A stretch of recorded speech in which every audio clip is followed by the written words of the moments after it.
Саламатсыздарбы, урматтуу спорт көздөрү, эфирде таймаш спорттук көрсөтүүсү. Бүгүнкү көрсөтүүбүздөн Жалал-Абад шаарында Кыргыз Республикасынын эмгек сиңирген машыктыруучусу, СССР спортунун чебери маркум Кочкорбек Алимжановдун жаркын элесине арналган бокс боюнча жаштар арасында өткөн 10-чу эл аралык турнирден тартылып алынган тасмалар менен тааныша аласыздар.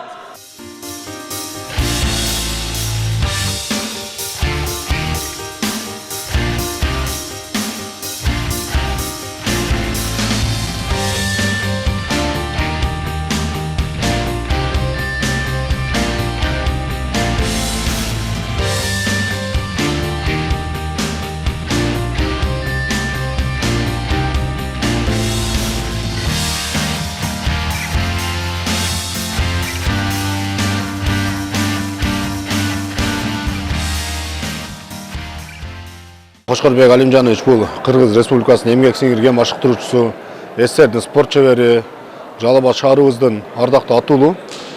Бул 10-чу юбилейлик мелдеши болуп атканга байланыштуу биз бир жакшы деңгээлде өткөрүүнү чечкенбиз. Ошондой эле Кочкор агайдын саналаштары, жакындары, Казакстандан, Өзбекстандан күчтүү бир боксчулар келип, мелдеш аябай бир жакшы деңгээлде өтүп атат. Уюштуруу жагы ойлойм, былтыркыга караганда бир аз жылыш бар. Эми ушул бир темп менен кетсек, буюрса кийинки жылдары бир класс Б болсо дагы ошондой бир даражага жеткире турган бир ниеттер бар да. Кудайым буюрса, алдыда бокс боюнча көптөгөн бир Кыргыз Республикасынын биринчиликтерин бул жакка алып келип, Жалал-Абад шаарында ушул жерде өткөргөнү ниет кылып атабыз. Кудайым буюрса, анан кийинки жылдары спорттун көп түрүн ушул биринчиликтерди, республиканын чемпионаттарын чоңдор арасында, жаштар арасында Жалал-Абадка алып келсек деген жакшы бир ой тилектер бар.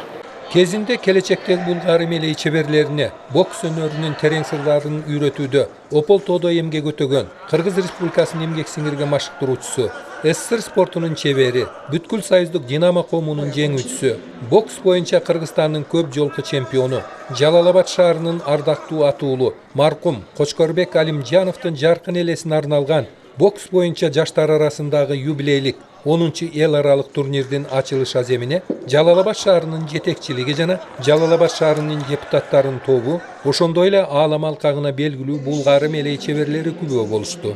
Кочкор Алимжановичтин элесине, жаркын элесине арналган эл аралык ачык турнир бизде мына өзүңүз айткандай 10 жылдан бери белгиленип келет бул турнир. Буга атайын акча каражаты бөлүнөт шаардык кеңеш тарабынан, шаардык бюджеттин эсебинен. Бүгүнкү күндө өзүбүз мына спортсмендердин бүгүнкү күндө өсүп жана спортко кызыгуусу артып атканына күбө болуп отурабыз. Себеби бул спорт ден соолук, спорт достук, спорт ынтымак дегендей бүгүнкү күндө спортсмендерибиз даярдыктары абдан жакшы келиптир. Башка мамлекеттен келген спортчулар дагы жакшы даярдыктар менен келиптир. Спорттук турнир абдан жакшы өтүп жатат. Кошуна мамлекеттен келген спортчулар дагы абдан мыкты даярдыкта келиптир. Ошондой эле мына бизге кошуна мамлекет Өзбек Республикасынан дагы бүгүнкү күндө мына боксерлору абдан мыкты даярдыкта келишиптир. Ошон үчүн биз дагы кийинки жылдардан атайын ушул спортко акча каражатын көбүрөөк бөлүп, жана спортсмендерге көңүл бурууларды жакшыртсак деген ниет кылып отурабыз. Себеби качан булар сборго чыгып, чет жактардан сбор өткөрүп, жакшы атаңдаштар менен мелдештерди өткөрсө гана спортто өсүү болот экен. Ошону байкап отурам мен азыр.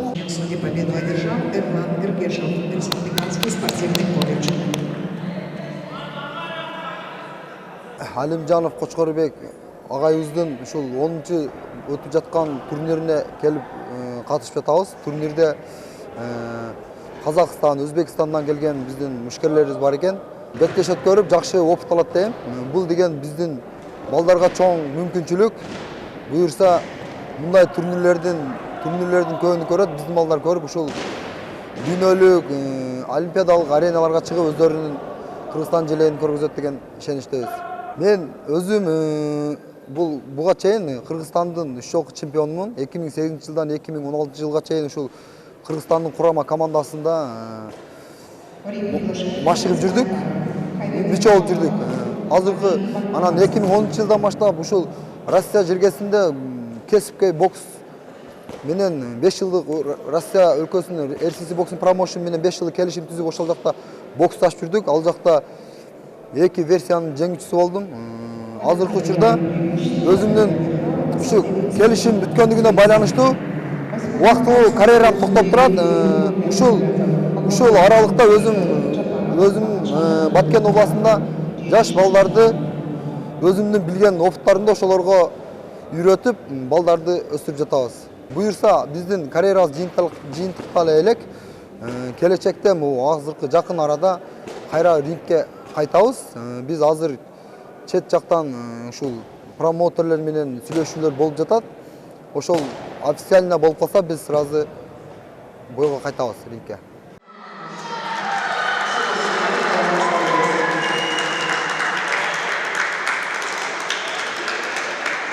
Эми Кыргыз Республикасынын улуттук бокс федерациясынын атынан ушул эл аралык 10-чу эл аралык турнир менен бардык кыргызстандыктарды куттуктайм. Алимжанов Кочкорбек Алимжанович аябай жакшы киши болчу. СССРдин спорт чебери, эмгек сиңирген маштыруучу. Ушу өзү дагы маш чыкканда, өзү дагы мелдешке чыкканда абдан кыйын киши болчу. Адам жагынан дагы, спорт жагынан дагы. Бул кишини айта берсек канча баланы өстүрдү. Өзү дагы көп СССРдин эл аралык турнирине чыгып, биринчи орундарды алып, анан эмгек сиңирген маштыруучу болуп, канча баланы чыгарды. СССРдин спорт чеберлерин чыгарды.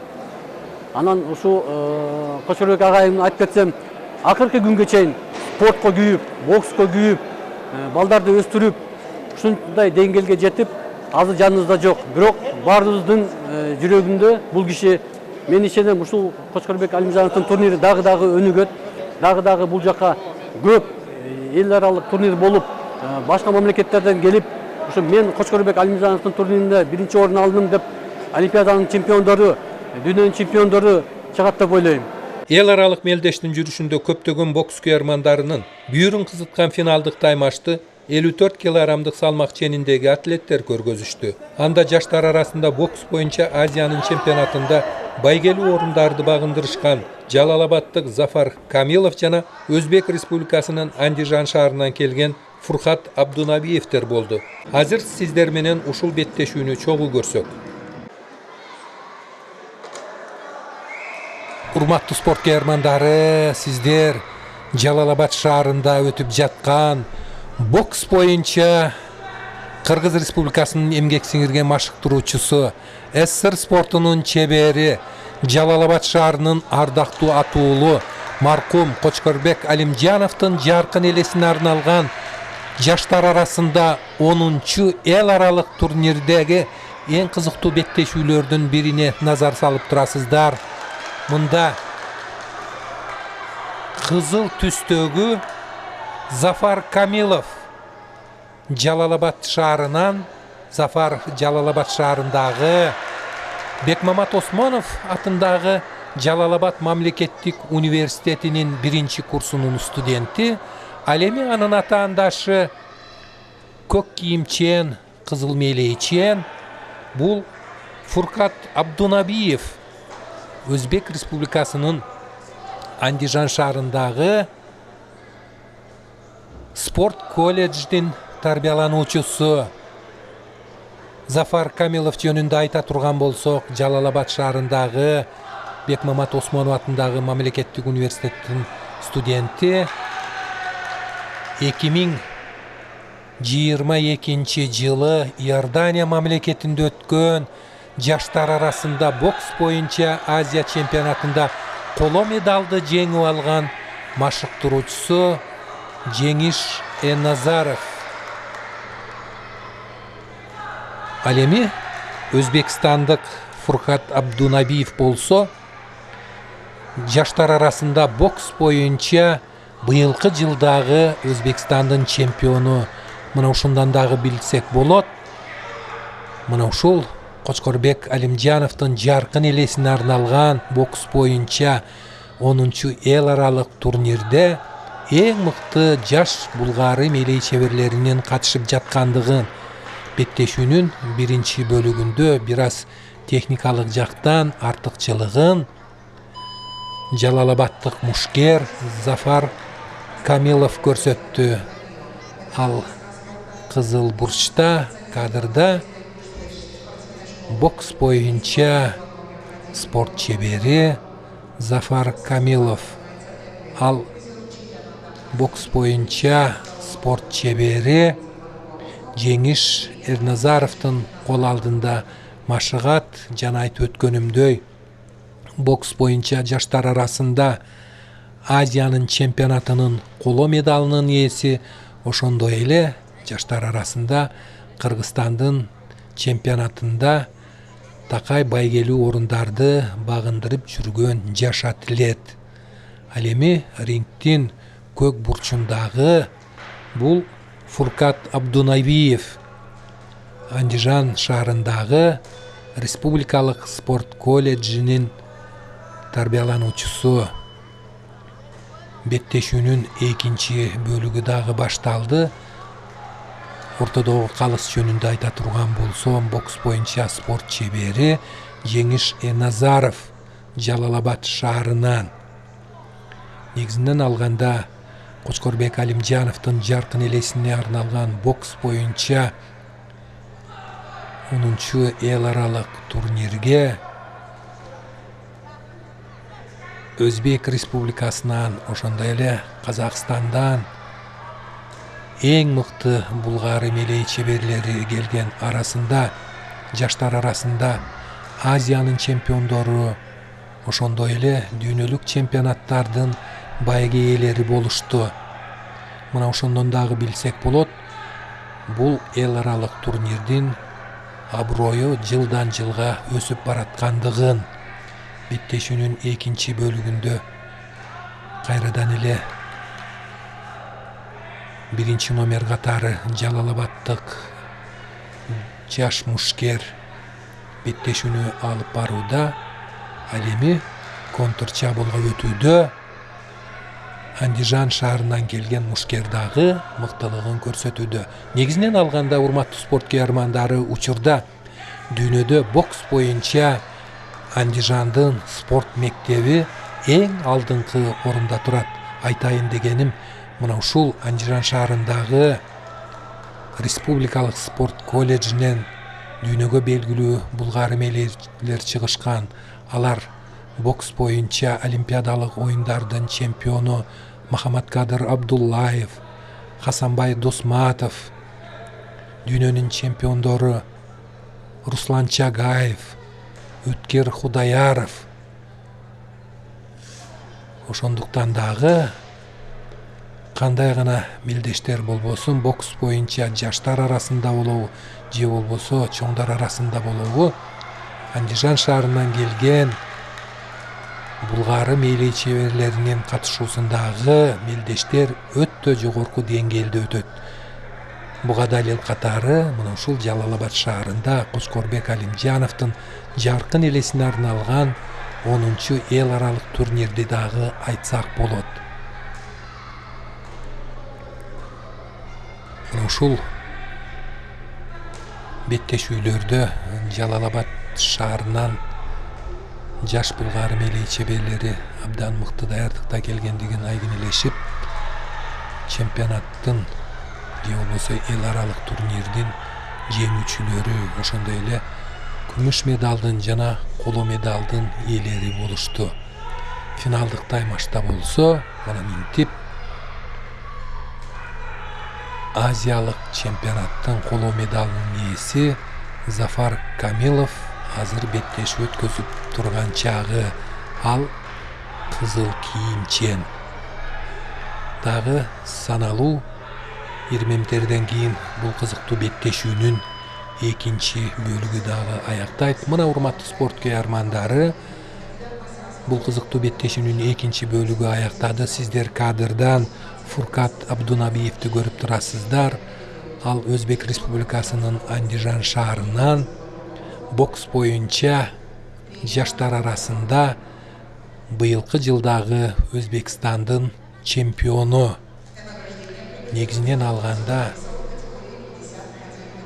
Өзбекстандын бокс боюнча чоңдор арасында чемпиону болобу же болбосо жаштар арасында чемпиону болобу кийинки беттешүүлөрдө дүйнөлүк жана азиялык ошондой эле олимпиадалык оюндарда сөзсүз жеңүүчү катары таанылышат. Келечекте мүмкүн мына ушул Фуркат Абдунабиевди дагы дүйнөдөгү эң мыкты булгары мээлейлеринин катарынан көрүп каларбыз.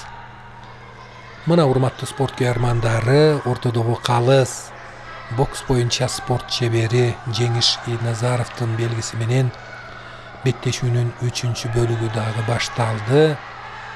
Рингте беттешүү өткөзүп жаткан жаш булгары мелей чеберлери булар кызыл кийимчен Зафар Камилов, Жалал-Абад шаарындагы Бекмамат Осмонов атындагы мамлекеттик университеттин 1-чи курсунун студенти. Бокс боюнча Иордания мамлекетинде өткөн жаштар арасындагы азиялык чемпионаттын коло медалынын ээси.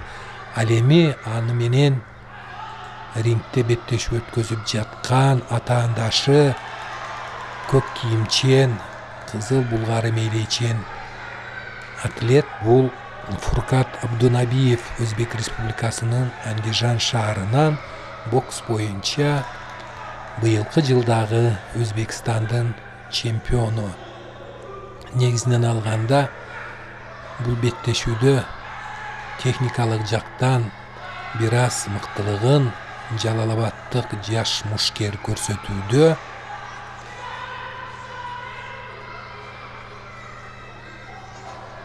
Урматтуу спорт каармандары, бокс боюнча Кочкорбек Алимжановдун жаркын элесине арналган эл аралык турнирде Казак Республикасынын учурдагы маданий борбору аталган Алматы шаарынан дагы бир топ боксчулар келип, алар дагы мына ушул эл аралык турнирде байгелүү орундарды багындырышты.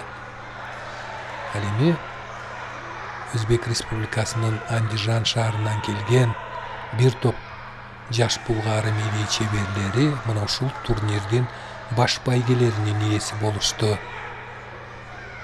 Алардын катарында мына минтип финалдык таймашта Фуркат Абдунабиев, биздин Жалал-Абад шаарынын жаш атлети Зафар Камилов менен финалдык таймашта 54 килограммдык салмакта беттешүү өткөзүп жаткан учуру.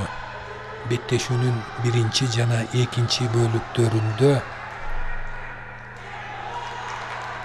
рингте техникалык жана тактикалык жактан артыкчылыгын Жалал-Абадтык жаш атлет Зафар Камилов көрсөтө алган. Албетте бул беттешүүгө биздин жаш боксчубуз абдан мыкты даярдыкта келген экен. Айтайын дегенибиз, Зафар буга чейинки беттешүүлөрүн дагы өтө жогорку деңгээлде өткөзгөн. Мына урматтуу спорт каармандары, бул кызыктуу беттешүү дагы аяктады. Саналуу ирмемдерден кийин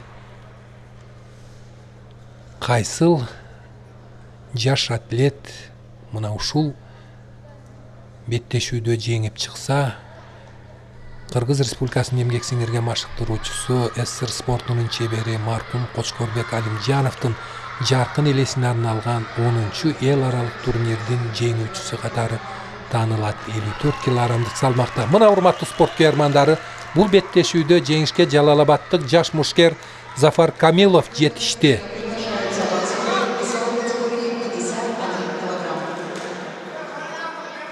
Кезинде көптөгөн жылдар бою Кыргызстандын бокс боюнча курама командасынын анык мүчөсү болгон айтылуу булгары мелей чебери Кочкорбек Алимжановдун жаркын элесине арналган 10-чу эл аралык турнирдин финалдык таймашында өз салмак чендеринде Өзбек Республикасынын Андижан шаарынын жана өлкөбүздүн борбору Бишкек, ошондой эле Ош жана Жалал-Абад шаарынын жаш боксчулары турнирдик баскычтын жогорку тепкичтеринен орун алышты.